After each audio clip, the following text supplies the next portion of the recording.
이번에 읽은 책은 천사들의 전설이라는 책이었어요. 천사인가 이 현대에 현대 시대에 왜 우리가 천사들을 얘기를 해야 하는가? 저자가 하는 말은 이 세계가 메시지 전달하는 그 시스템을 중심으로 조직이 되고 있고 그 천사들이 메시지를 전달하고 있다. 메시지 전달자로 있다. 그러면서 이 책 처음에 시작하는 부분에 어떤 연인 둘이 공항에서 만나서 이제 얘기를 진행하는데 갑자기 가난한 되게 극빈자 막 이렇게 노숙자 같은 사람이 응급실에 막 공항 응급실에 실려와요. 왜냐면 그 연인 중에 한 명이 거기 공항 상주 의사라서 그 사람을 딱 보게 되는데 근데 그 극빈자가 갑자기 노숙자가 갑자기 죽게 된 거야. 너무 힘들게 근데 그래서 그거에 대해서 그 사람이 대천사 미카엘이 우리에게 모습을 보이고 죽었다 이렇게 말을 하는 거예요. 그러니까 우리에게 잠깐 모습을 보여서 우리가 있는지도 모르고 지나갈 법한 그 사람을 통해서 뭔가 느끼는 바가 있었다면 그 사람은 그 순간 메신저이자 천사일 수 있다는 거지. 나한테 뭔가를 얘기해주러 잠깐 모습을 보인 천사. 그래서 이런 식으로 천사 얘기를 하려는구나 하고 이제 알게 됐는데 그래서 이게 그 공항에서 하루 동안 이 천사들에 대한 이제 얘기를 메시지 전달자로서의 천사들이 뭐 어떻게 되는지 얘기를 하는데 오전에는 일단 오전이라는 타이틀로 나온 부분에서 오전에는 그러니까 새벽에 이들이 만났던 그 새벽에 대천사 미카엘이 죽은 거고 메시지를 알려주고 이렇게 내 주변에 정말 죽어가는 이 첨단의 공항 신도시의 가장 그 첨단에 있는 공항에서 두 사람이 굶어서 얼어 죽어 나가는구나 이런 거를 느끼게 하고 갔지. 그래서 이제 지금 현실 이 현실 우리가 갖고 있는 이 최근을 한번 보자.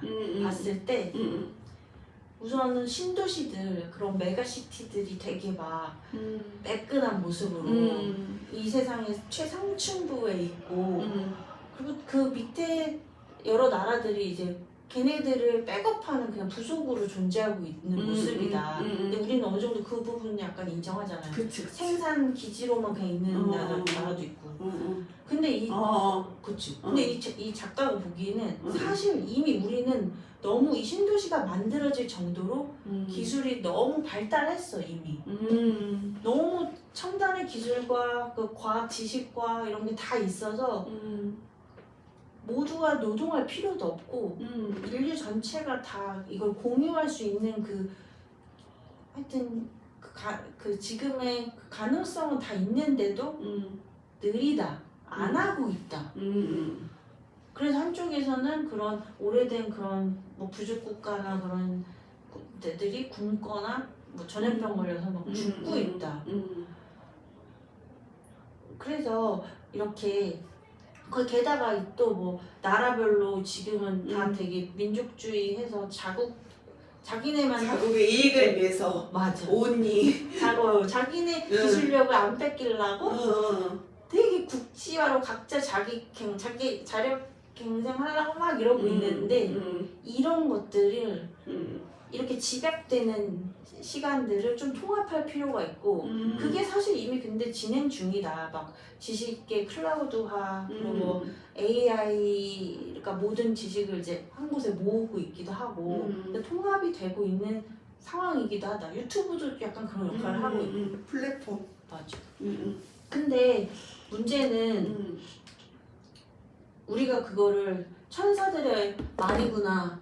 이게 나에게 메시지가 전달되고 있어 이렇게 못 느끼게 그 뭐지? 메신저가 메시지를 가리고 그래. 있다. 그 포인트 너무 중요해. 맞아. 메신저가 메시지를 가리고 있어. 어. 왜? 자기가 드러나려고. 그래서 메신저가 드러나는 순간 그 메시지는 힘을 잃어. 사실 지금 내가 나를 담아서 내 자의식을 발휘해서 말을 하는 순간 사실 이 메시지도 힘을 잃을 수 있는 거야. 이 얘기도 모든 게 다 그런 식으로 그렇다. 그런데 우리에게는 사실 우리가 우리가 메신저가 되는 순간들이 있어요. 우리가 그 천사가 되는 순간들이 있어. 우리도 천사일 수 있어. 메신저가 남에게 되는 순간 그때 우리에게 수호 천사가 따라다닌다는 거예요. 그 수호 천사가 그러니까 내가 맨날 살던 대로 살고 막 그냥 구태의연하게 있다면 남에게 다 메신저가 아니겠지. 내가 뭔 메시지를 줄 수 있겠어. 근데 그러지 못하게 수호 천사가 나를 자꾸 낭떠러지에 세운다든지 그러니까 안 해본 짓을 하게끔 극한에 좀 몰아넣는다든지 이렇게 이게 뭐 꼭 그러니까 수호를 한다기보다는 그래, 맞아. 그런 나를 여기 이끌고 그 장소로, 등을 떠미는 그 장소로 보내는 그런 수호 천사가 너 좀 깨달아라 이렇게 내가 뭔가 메시지 창작자이고자 할 때 그렇게 하려고 된다는 거고 그렇게 하다 보면 근데 그거 보이지 않아?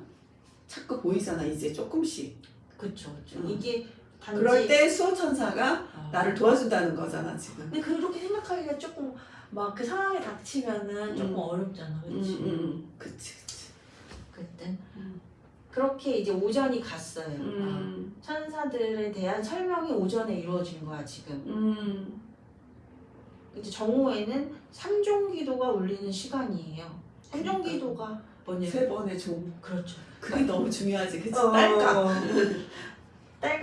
딸깍 땡땡땡 하루 3번 종을 치면 옛날엔 그 밀레 만종 그림처럼 하던 일을 멈추고 잠시 기도를 하는 순간들이 있었는데 이제 우리는 그거보다 훨씬 더 많은 30번 아니면 300번의 시간 동안 뉴스를 봐요. 그러니까 뭐 네이버 뉴스를 보든지 쇼츠를 보든지 그러고 있어. 도파민 중독자들. 네. 도파민을 야기하는 보통 되게 자극적인 것들, 좀 그런 뉴스들.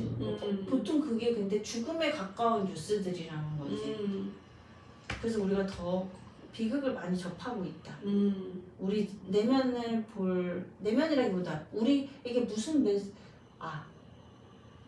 지금 내가 좀 전에 일어난 일이 나에게 어떤 메시지였을까 생각해볼 틈이 없어. 틈이 없게 보내고 있는데 이 책에 또 되게 2페이지나 차지한 아주 큰 그림이 있는데 이 책 자체가 되게 그 명화들이 많이 인용이 돼 있어요. 이 내용을 설명하려고 천사들 얘기를 하려고 그 내용 중에 수태고지 그림이 있는데 그거잖아. 대천사가 한쪽에서 마리아에게 서로 마주보고 메시지를 전달하고 전달받는데 가운데 아무것도 없는 공간을 서로 마주보고 있어.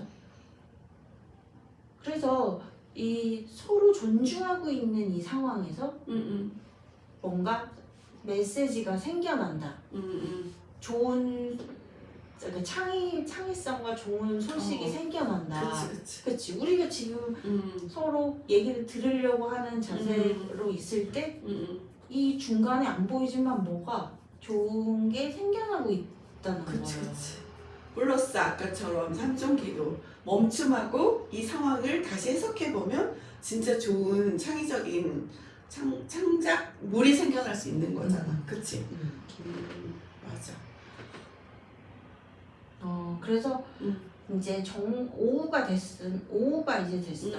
오후에는 무슨 얘기를 하냐면 그럼에도 불구하고 왜 세계가 더 야만적이고 증오가 퍼지고 있냐 막 이렇게 여기저기 전쟁도 많이 있고 이러냐.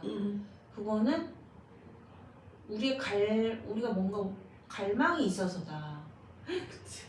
되게 인정받고 싶고 권력 갖고 싶고 막 최고에 서고 싶고 하는 그런 거가 있는데 그게 제대로 안 되고 근데 누구는 또 하는 것 같아 보이고 그러니까 그 질투 어린 그 막 원함과 증오가 있는데 이거를 잘 다뤄줘야 되는데 그게 안쪽으로 타오르면은 창작의 불이 돼서 그게 사실 좋은 에너지라는 거야. 그치. 승화된 에너지. 그 원함과 증오가 어떻게 보면 에너지야. 그치. 그게 창작의 불로 쓰일 수도 해서 잘 창작으로 타버리면은 좋은데 그렇지 못하면 그게 어디 없어지진 않고 저 멀리 그 에너지는 갖기 싫은 에너지, 내가 느끼기 싫은 에너지니까 저 멀리 떨쳐버린다는 거예요. 그래서 보통 막 화염방사기처럼 아주 멀리에 파괴력을 발생시킨다고. 그래서 저 멀리에 있는 전쟁들이 그 나랑 뭔 상관이야? 하지만 그게 나의 뭔가 그게 저기까지 어떻게 가 있을 수도 있다는 말이에요. 그런 거지. 그치. 맞아. 그 또 웃긴 거는 그럴 때 저 멀리 던져버릴 때 이 지옥불의 중심은 특이한 게 되게 차가워. 중심은 또 차가워서 우리가 지각을 느낄 수가 없어요. 그래서 되게 무관심한 상태로 또 냉랭해져 있다는 거죠. 그래서 잘 몰라. 이제 밤이 됐어요. 밤이 되면 불을 꺼야죠. 네, 불을 끄는데 이때 저자는 이제 해결책을 말해줘요. 우리가 이 야심한 밤, 불 끈 이 시간에 어떻게 천장에서 전등을 탁 켜는 거예요. 그러면은 낮에는 어디엔 불이 켜져 있고 어디에는 불이 꺼져 있고 이럴 수 있지만 캄캄한 밤에 킨 불은 모든 것을 밝히잖아요. 그래서 우리가 알고 보면 다 화난 데서 보면 하나다. 그 근본이 뻔한 얘기인가? 뻔해. 아니 하나다는 뻔하다. 하나다. 아니 근데 이렇게 생각하면 또 상상을 넘어서잖아. 그냥 아시아와 아프리카와 서양은 다 하나다 그런 누구나 이 사람 말고도 뭐, 여러 사람이 한 인간과 이야기였으니까. 동물은 하나다. 자연은 맞아. 하나다. 종의 경계를 넘어서고 막 이러면서. 근데 막상 진짜 구체적으로 생각해보면 인간이랑 바나나가 그 유전자에 있어서 75%나 똑같다는 거. 그러니까 바나나랑 나랑 3분의 2가 닮았다는 게 얼마나 우리를 하나로 되게 그러면 같은 인간이라면 정말 거의 하나일 거고 다를 바가 없을 거고 우리를 얼마나 하나로 생각할 수 동일한 개통수에 이렇게 생각해 볼 수 있게 하지 않냐. 그치. 괜찮 그 생각이 들긴 하는 거야. 그래서 이 사람은 이렇게 통찰을 좀 가지고 그러니까 우리 지금 너무 분파되어 있는 이거 과학은 과학만 파고 철학은 철학만 파고 이런 거에서 좀 통합을 해가지고 우리의 통찰과 직관에 좀 따르는 그렇지. 그렇죠. 그거를 좀 주장을 하고 있어요. 그렇게 해야 더 이상 과학 따로 저기 비참한 사람들 저쪽 나라 비참한 사람 따로 이렇게 굴러가는 이거를 막을 수 있다. 근데 이게 남 얘기가 아니다. 왜 이 사람이 처음부터 어디 공항에 노숙자가 와서 그걸 제천사라면서 막 했냐면 사실 이 사람이 봤을 때 다가오는 미래는 미래의 첫 얼굴은 그런 모습일 거라는 거예요. 그냥 가난과 편가르기가 아주 그게 첫 모습일 거다. 근데 이미 왔다니까 그거는 이미 왔어. 그래서 이제 이미 왔기 때문에 그것을 어떻게가 나와야 될 것 같아. 이제 방법론으로 어떻게 지금 유럽 많은 나라들이 그런 고민에 쌓여 있고 그래서 이 사람은 그거를 아까 그 우리에게 생긴 이런 증오가 어디 한쪽에서 자꾸 파괴력을 발휘하고 먼 곳에서 파괴력을 발휘하느라고 전쟁도 생기고 막 이런 거 막 그러는 건데 우리 모두가 이 창조성을 발휘하는 그 순간이 사실 역사상 선례가 없이 되게 드물었는데 별로 없었는데 뭐 예를 들면 뭐 부처님이 잠깐 나오는 그 순간 그게 추계치대인가? 예수님이 잠깐 나온 순간 그 순간은 사람들이 다 같이 한번 자비를 생각해 볼 수도 있고 그랬잖아요. 그러니까 그것처럼 이제 그럴 때가 한번 또 드물게 올 것 같다. 그치, 올 것 같고 와야 되는 거지. 지금. 그렇죠. 창조성? 뭔가 자비, 뭐라 해야 되나, 그런 서로를 그냥 좀 이렇게 유순하게 이렇게 될 수 있는 그 순간이 뭔가 올 것 같다. 자비와 연민을 회복해서 그렇게 말하고 있어요. 그래서 이 책을 읽고 나서 어떤 소감인데? 나만의 내가 느낀 거? 나는 실천적인 방법이 내가 그냥 악이라고 여겼던 거, 나의 적대적이라고 여겼던 세상이 사실 메시지로 가득 차 있었구나. 그러니까 천사로 가득 차 있었구나. 내가 바뀌길 바라면서 내 등에 떠미는 수호천사였을 수 있고 나한테 뭔가 얘기를 해주려는 천사일 수 있는데 내가 그걸 너무 증오와 원한에 차서 다 못 알아봤구나 하는 그런 생각. 최근에 재밌게 본 거 없어요? 본 거는 어제 그저께 이틀 동안 읽은 책인데, 그러니까 그 되게 많이 조금 회자가 많이 됐던 캐롤라인 넵이라는 미국 저널리스트가 있는데 그 사람이 죽었어. 이제 40대에 사실은 59년생인데 일찍 죽었지. 40대에 폐암으로 죽은 여성이거든. 근데 이제 캐롤라인 넵의 명랑한 은둔자를 예전에 읽었는데 거기서 내가 이제 약간 의문을 갖고 있었던 게 있었거든. 왜냐하면 캐롤라인 넵도 미국 아이비리그 브라운 대학교를 우등으로 졸업을 했고 잘 나가는 기자였어. 근데 섭식 장애랑 그러니까 거식증 같은 그 알코올 중독 치료를 받았다는 걸 그 책에서 고백했어. 이제 그 책을 누구한테 빌려줬는데 읽고 자기 너무 좋았다고 그러면서 그녀의 다른 책들을 그 사람이 찾아보고 막 흥분해가지고 나한테 소감을 전달을 하는데 그 중에 하나가 알코올릭이 어떻게 됐는지 드링킹이라고 그 책 제목이 드링킹이야. 그래서 자기가 어떻게 그러니까 알코올 중독자가 됐고 그 중독을 통해서 무엇을 얻었고 지금 말한 뭔가를 얻은 거지. 그걸 통해서 내몰려서 이제 거기서 빠져나오는 길의 과정이고 그 과정을 통해서 깨달은 거. 자기 성찰적인 에세이야. 되게 통찰도 깊고 분석적이고 자기를 깊이 성찰한 그런 글인데 거기서 나는 이제 그 앞서 읽었던 명랑한 은둔자에서 궁금했던 부분들이 다 해소된 거야. 그 사람이 뭐 중독을 경험하고 이런 거는 사실은 그닥 나에게 크게 와닿진 않았어. 왜냐면 나는 중독과는 거리가 먼 사람이고 중독에 빠질 수 없는 캐릭터니까. T잖아, T.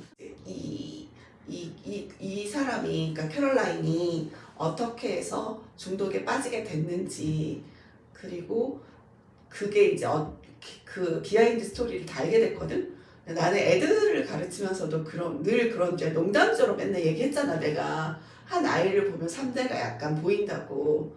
근데 이것도 그런 거야. 캐롤라인의 중독과 섭식 장애와 심리 불안정. 근데 뛰어난 이제 지능이 있으니까 엄청나게 일은 또 잘하고 재능도 인정받아서 지금 이 언급한 책들이 다 베스트셀러고 지금도 잘 팔리는 책이거든. 근데 이제 이 아버지가 그렇게 명석한 아버지 집안이 약간 그거였어. 알코올릭이었고 자주 외도 아버지.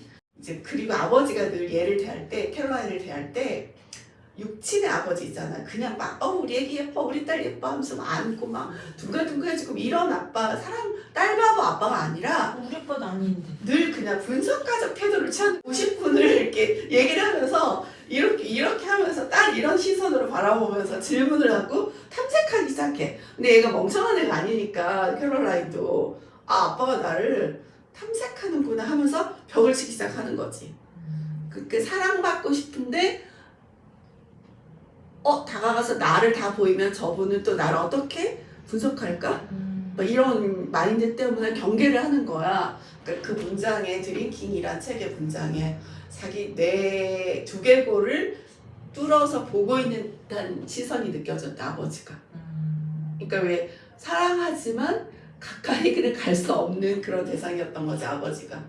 그러니까 그런 여정 속에서 아버지도 중독이었고 얘도 이 캐롤라인도 중독이었고 그걸 빠져나오면서 성장하는 결국은 재활치료소 센터 가가지고 이제 막 그걸 또 다 글로 풀어냈으니까 글 쓰는 사람이니까 되게 중요한 거는 아까 말한 것처럼 창작 글로써 자기의 그런 성장 터널 깊은 곳에 갇혔던 것 그 다음에 하강을 다 경험했던 것 그리고 다시 나와서 다시 정상 상태로 올라온 것들 그걸 자기를 분석하고 또 같이 읽은 책이 양과 강철의 숲이라는 일본 소설인데 그 소설 속의 주인공 그 친구는 어렸을 적부터 피아노 외에는 생각해 본 적이 없는 사람이야. 그 자기 생애 진로를. 그래서 피아니스트가 되기 위해서 무진장 노력을 했고 석사까지 하고 프로 연주자로 활동을 했는데 그러니까 듣는 귀가 있을 거 아니야. 예민할 거 아니야. 잘 치는 피아니스트와 그냥 별로라는 그 느낌. 근데 어느 날 자기 피아노가 별로라는 걸 알게 돼. 한계 같은 걸 느낀 거야. 이제 유명한 그 조율사가 조율한 피아노를 자기가 감당하지 못했다. 그 사람 표현으로는 내가 피아노한테 졌다. 라는 느낌을 받았고 다른 거장들의 피아노를 들으면서 자기 한계를 느낀 거야. 근데 그 한계를 느낀 순간부터 꿈을 계속 꾸는데 어떤 꿈이냐면 벼랑 앞에 딱 아까 말한 메신저가 수호천사가 보내주듯이 똑같은 맥락이지. 벼랑 앞까지 끌고 가 꿈속에서 그 식은땀을 뻘뻘 흘리면서 벼랑 앞에 탁 서가지고 벌떡 깨는 거야. 그러니까 그런 꿈을 4년을 꾼 거야. 그러니까 그게 이제 갈등인 거잖아. 이거를 피아노를 그만둬야 되나 말아야 되나. 여지껏 나는 이 피아니스트를 위해서 모든 에너지를 다 쏟아 부었는데 그 마지막에 스스로 뛰어내리는 장면을 얘기해. 내가 이제 스스로 그 꿈속에서 팍 뛰어내렸대. 그리고 나서 딱 깨어나서 그날 결정한 게 피아니스트로서의 삶을 그만두고 조율사로 살아가겠다라고 마음을 먹어. 그러니까 다른 장으로 이동을 하는 거지. 그러니까 국면 전환을 한 거야 삶에. 그 꿈 얘기를 하면서 이제 국면 전환에 대한 얘기를 토론을 했었지. 왜냐하면 중년의 삶이니까 전반생에서의 목표와 이제 반환점을 돌고 나서의 목표가 달라지고 나의 신체 변화와 삶의 에너지가 달라지니까